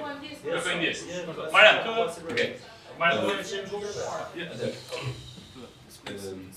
Përshëndetje, komplimenti për organizimin. Ajo që du thama që era mjolni, sinqerisht, më përmallu për të mirë. Jeni gjithë rritë mirë, përgatitur. Kisha pasur që sistemi, i cili parti politike shqiptare, ku janë gjithë kretë partitë tuja gati fajtor, nuk i lanë me kanë, ashtu zëtë me kanë pjesë e asaj që me kanë parlamentit nesërmes. Jeni me 1% shumë vogël që me kanë pjesë parlamentit nesërmes, dhe kemi shumë keqë, sepse mund ishit një në shumë mirë në parlament, në Shqipëri dhe në politikë vërën që një zotë për të nesërmes. Du me kërku një diçka që mund të avanë, konkrete. Punën parë për ligjën monetarizmi që vazhdova një pyetje, edhe shumë pyetje që vanë për një. Kisha kërkuar diçka shumë thjeshtë, që thonë edhe bëhet, realizohet. Që mund të kërkoj një kolegëve tuaj që janë nisë të para. Me promovu një ligj, me kalu një ligj, i cili promovon punën part-time. Çfarë punën part-time? Kena shumë studentë, shumë të rinj, të cilët kanë punuar një fundjavë. Ka që punu 3 orë në ditë, sepse janë duke studiu dhe duke një kësa gjëna tjera, në atë që ashtë prej këtyre jetës. Dhe ligji shqiptar që në vitin 91, që ka demokracia dhe deri sot, pra janë gjithë partitë politike fajtore, nuk e lënë gjë tillë. Sepse në qoftë marrë një të ri part-time në punë, ajo që paguaj kontributë dhe taksa është më madhe se që më i riu në vetë. Këtë kishte kërkuar në mënyrë dashamirëse që ta bëjmë gjithë bashkë si iniciativë me prezantuar aty në qendrisave të parë për parlament. Atëherë, unë e kisha vute pika, po më që do likoha me folë për pjesën e prezantimit të programit më gjatë. Është një për pika dhe programit të Partisë Demokratike, që është një legjislacion i bën pikërisht për punën në kohë të pjesshme. Tash po kthem tek pjesa e rinj sepse pyetjet e kishte 2 pyetje, se s'kam nevojë për përgjigje, pra është pjesë e programit, me siguri ka më realizuar. Pjesa e rinisë. Unë nuk futem tek pesimistat, sepse në fund ditës, sot listat janë më të hapura se ç'kan kanë ndonjëherë. Pra, pavarësisht më përpara, në krahasim me më përpara ka një lloj progresi. Unë jam impresionuar me thënë drejtën edhe për fjalët të kolegëve për mirë, për sa i përket mendimit politik dhe qetësisë politike, pavarësisht se s'vi dakord me shumicën e gjërave që u thanë. Pra, është proces. Është proces, unë mendoj që njëri apo edhe më pak i ri, po me që në të folë për të rit, imponohet në politikë duke kaluar disa procese. Në fillim jeni imazh, pra në vend me vota, bluzat e bardha sepse jeni të ri, pra makiyazh. Prandaj do të më bëj i dobishëm, i nevojshëm, i domosdoshëm dhe faktor i pamohueshëm. Dhe besoj, unë po flas për veti, po jam në proces këtyne hapave dhe besoj që rinia shqiptare është në proces këtyne hapave. Duhet gjetë instrumenti për më bëtë pa më ngushën. Dhe në këtë sens, rinia shqiptare ashtu hinë në fushë shtrojës. Besoj që kam e kanë aktore kryesore për vite që vi, jena brezi i parë i lindën dhe i rritur në demokraci. Kena moshën e Krishtit, për 33 vjeç sa demokracia. Atëherë, rinia duhet jetë ose në këndvështrimin tonë, domethënë, duhet jetë ose në studime ose në punë. Një rini që po fokusohet te rinia, duke qenë se edhe pyetjen e bane për atë se part-time mund punojnë kushdo, parimisht po rinia është kryesisht ajo që punon part-time dhe gjatë studimeve. Një rini që është studime dhe që punon njëkohësisht e bën kryesisht prej hallit. Sepse ose familja e tij saj nuk ka të ardhurën e mjaftueshme me majt, ose ka vështirësi të tjera, pakush e ka thjesht për knatësi apo vizion personal. Unë nuk e di ku e keni personalisht problemin te kontributet e larta apo te paga ult, po kjo është ka të bëjë me drejtat në punë dhe drejtsinë e pagesës, qoftë në paga, qoftë në kontribute. Sigurisht rini i mosh punet, kështu që 18 vjeç e lart, kontributet duhet paguhen rregullisht, jenë mjaftueshme, sipas ligjit, diçka në rregull. Mund të ketë vend për korrigjime. Për proporcionorët e punës. Nuk paguhen për proporcionorët e punës. Pra, ti ke paguar për mënyrë proporcionale. Pra, mund të paguash 8 orë në javë, paguhen për 40 orë në javë. 40 orë është ekstra që në blenë, edhe për fundonse. Nuk merr dikën part-time. Kjo është. Kurse për sigurisht të pagave, unë jam për tyne që rregullon rregull ose rregullon politika. Kjo është për imi. Po, politika duhet të rregullojë vetëm pagën minimale, pastaj të tjera sigurisht është rregull që rregullon, por është një propozim që e vlen edhe mund ta marrë në konsiderat për pjesën e rregullimit të kuadrit punës part-time. Pyetje shumë e vlefshme më. Edhe shumë mirë që e kishin kohën e shkurt në fillim për të lënë topika dhe për përgjigjen e pyetjeve më mbrapa. Манай programi i Partisë Koalicionit Euroatlantik adreson çështjen e shproporcionalitetit kontributeve dhe komisë ligjore për sa i përket punës part-time, por gjithashtu edhe pika e programit që i nep çdo njeriu që jeton jashtë vendit rrogën e plot për një vit në rast kthimit në Shqipëri, aq sa që merr fjalëve në Gjermani, kjo do të aplikohet edhe te puna part-time që këto të bajnë jashtë vendit. Për sa i përket kodit elektoral,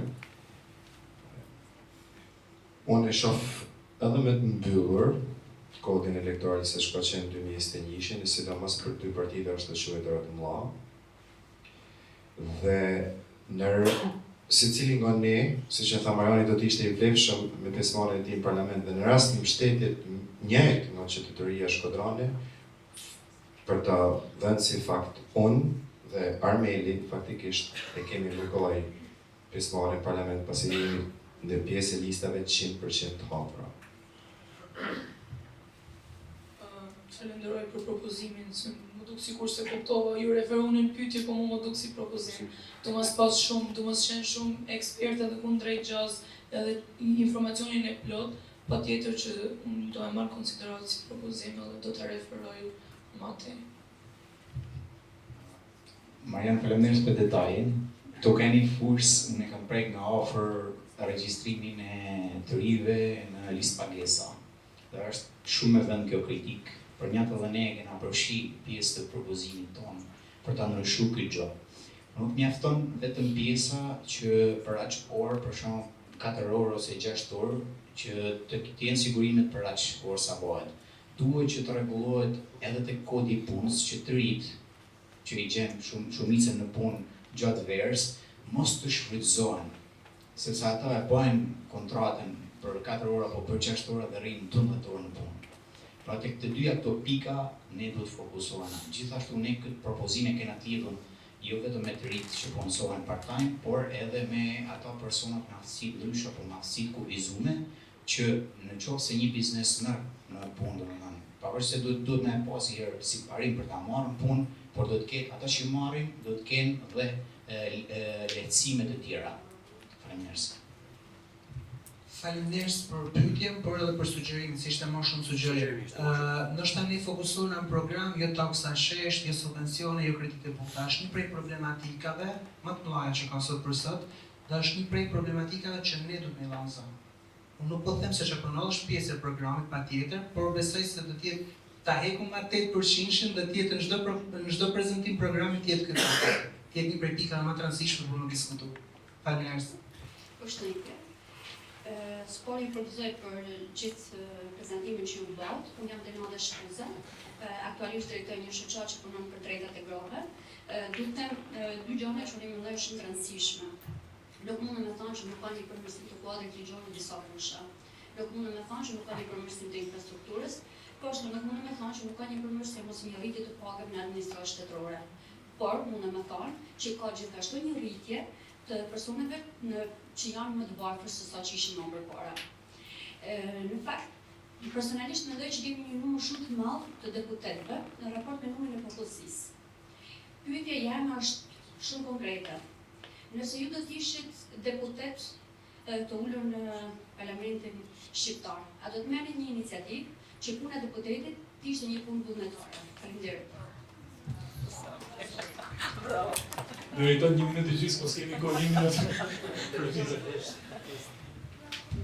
Atëherë, unë jam krejt kundër kësaj, domethënë me bë punë vullnetare, kena bë 45 vite punë vullnetare, që do përmend këtu, që quhet skllavopronari. Përmendimin tim deputeti duhet me pas kurse të mira punet, pikërisht për mos me keni shishëm, pikërisht për me keni i mbrojtur një farë mënyre. Nuk jam do të thonë me pas rroga paranoike, por në punu në mënyrë vullnetare një person që ka një shpinë përgjegjësitë më të larta të shtetit, për mua duhet një aventurë shumë e rrezikshme.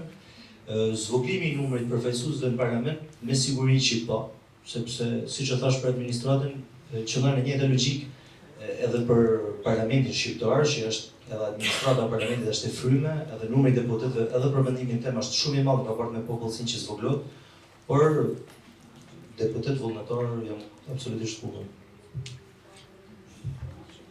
Puna e deputetit është punë me kohë të plotë, kështu që meriton të paguhet. Dhe në këtë kuptim, nëse puna e deputetit ishte vullnetare, ai person duhet punojë diçka tjetër që të fitojë të ardhurat e tij për meritu.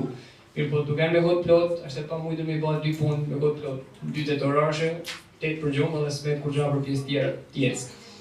Kështu që jam kundër si propozim, por ajo që unë jam pro është që paga e deputetit duhet të jetë më ulë se ç'është. Mos harrojmë se dy partitë të mëdha janë bërë bashkë, siç bëhen gjithmonë kur vjen puna për interesat e tyre më të thella, dhe në 2023 fill më zgjedhjeve i frojnë pagat e deputetëve, ministrave, kryeministrit, presidentit, kryetarit të parlamentit. Kështu që ato duhet kalibrohen edhe një herë dhe ulën nivele më të pranueshme.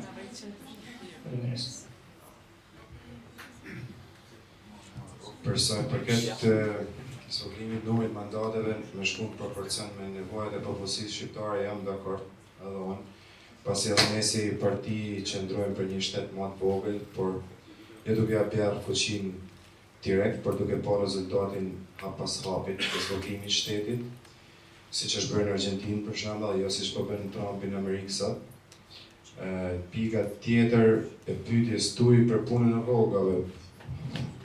Unë nuk e konceptoj hiç ashtu, vjen keq sepse për dhënë një shembull konkret, unë kam investuar rreth 200.000 euro për arsimimin tim personal.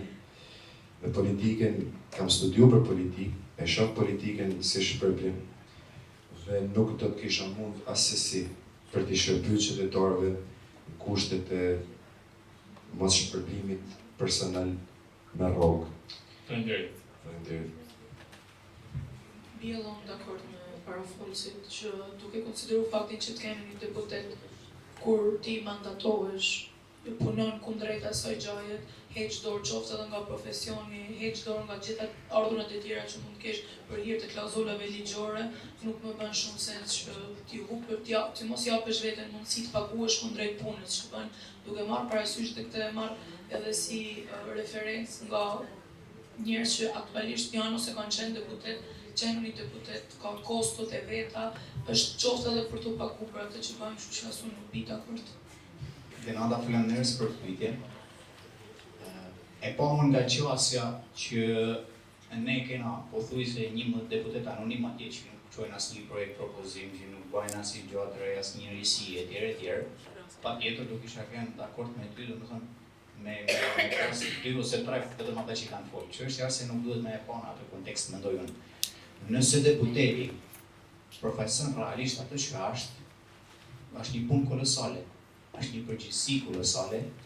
Ju jeni patjetër pjesë e një organizate, çdo organizatë tjetër edhe pse mund të jeni në shërbim të humanizmit, të veprave të mira etj, paguheni. Dhe besoj që edhe deputeti duhet paguhet. Faleminderit. Unë përfaqësoj një parti djathtë shumë vërtet dhe patjetër që deputetit duhet paguhet. Problemi është që kur deputetit nuk i bjen ndërmend data kur i del rroga, ky është problemi. Pra deputeti duhet jetojë me rrogë. Vetëm mos i bjen ndërmend kur i del rroga. Manej e konstatimi që sot paguhen paga më të larta etj, po ka më shumë varfëri, kjo është problemi që nuk kanë ditë me menaxhue ato 8 miliardë dollar që ka buxheti i shtetit. I kanë përdorur vetëm për rroga. Faleminderit. Edhe pyetja fundit sepse duhet ta mbyllim për pak minuta. Përshëndetje, Elena Hasa, profesor i organizatës Sërish Horizont, është në lidhje për të rinjtë dhe minoritët në konflikt me ligjin. Pra pyetja për sa i përket është për çështjen e sigurisë. Cila do të ishte aplikimi alternativ i dënimit në lidhje për të ndiku në uljen e krimit?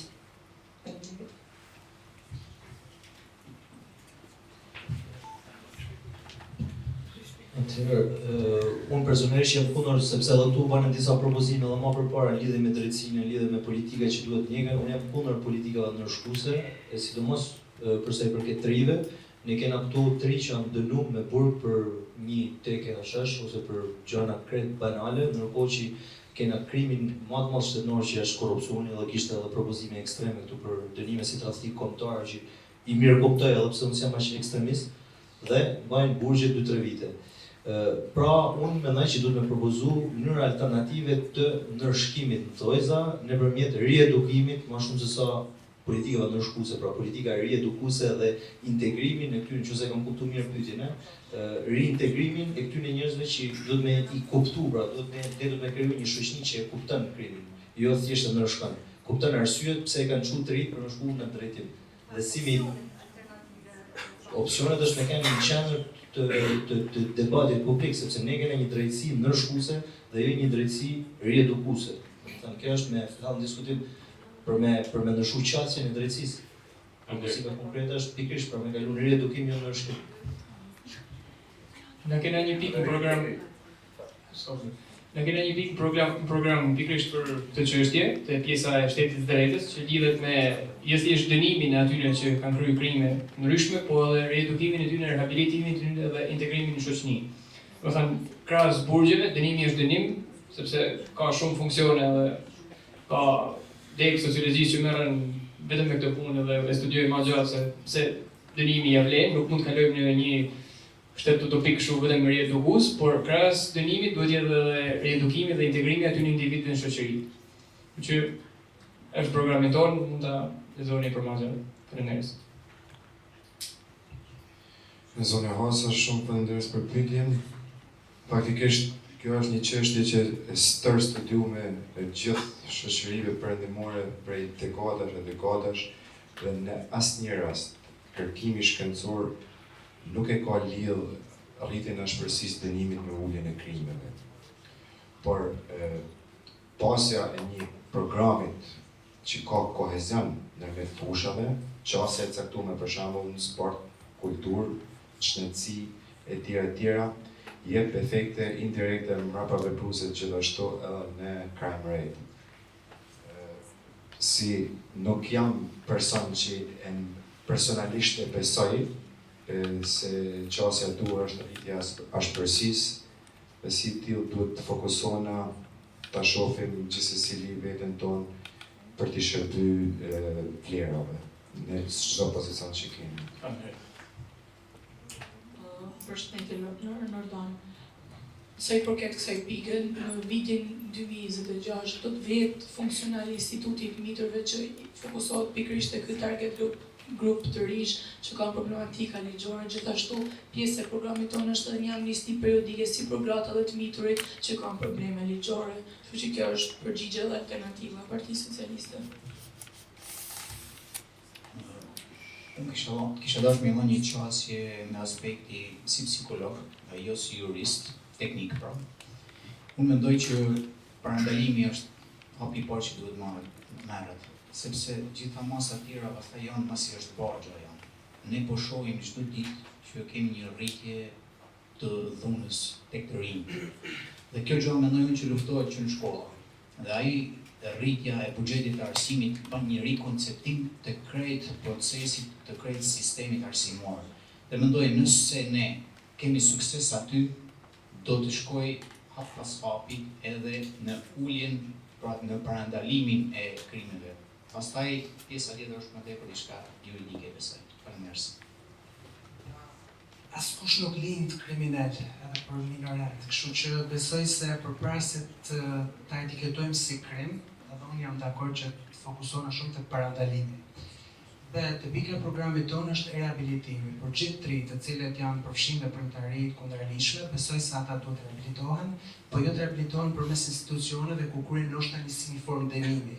Aty do të jenë kurse profesionale, trajtime, aktivitete që ata do të marrin me premtari kulturore, sportive, pra të integrohen në jetë. Dhe besoj se përmes këtyre proceseve ata arrin për me kaluar fazën e vështirë të formimit të tyre dhe të jenë njerëz të barabartë në gjithë secilin prej nesh, pavarësisht gabimeve që kanë bën kohën e moshën e tyre minoren e tjera. Besoj se duhet të fokusohen shumë te parandalimi dhe edukimi, që të integrojnë. Besoj se arritëm qëllimit të forumit, komunikojmë, dëgjohemi dhe shohim vizionin e kandidatëve për qarkun e Shkodrës dhe për bashkinë tonë, tani në fund do të zoti Bendi Libra që do të bëjë një përmbledhje, është edhe drejtues dhe organizatori i forumit. Atëherë, në emër të organizatës IRSH, të rrjetit POP, të atyre që na mbështeten, ambasadës suedeze dhe organizatës Falafel Internacional, doja të falenderoja gjithë qytetarët e pranishëm, gjithë ato që na ndoqën online dhe gjithë ju që gjetët mundësinë të komunikoni dhe të ndoni platformën tuaja me qytetarët. Duhet të them që organizimi i eventeve të tilla nuk është aq i lehtë, sepse edhe këtë sallë siç e pame ndonjëherë vija dialogut me konfliktin është shumë e hollë dhe në asnjë mënyrë nuk kërkojmë që kjo të kalohet, por në anën tjetër do të them është edhe një kënaqësi, është një kënaqësi sepse personalisht ju kam takuar gjithëve dhe me ta them që të keni befasu, me të vërtet të ri me përvoja të ndryshme, të ri me eksperjenca, me edukime shumë profesionale dhe të jep shpresën që ky vend ka një të ardhmë dhe të bëhet më mirë. Dhe unë të doja që edhe qytetarët e Shkodrës të japin mbështetje sa më shumë. Dhe në anën tjetër do të thoja edhe juve, duke qenë se prej vitesh punojmë me tre, mos u dekurajoni, gjithmonë keni kurajon, sepse jeta përballohet sigurisht me luftë dhe me ngucim, dhe do t'ju uroja shumë në sfidën tuaj, dhe do të thoja që është diçka të ri kanë fuqinë, sepse e ardha e përket atyre. Faleminderit.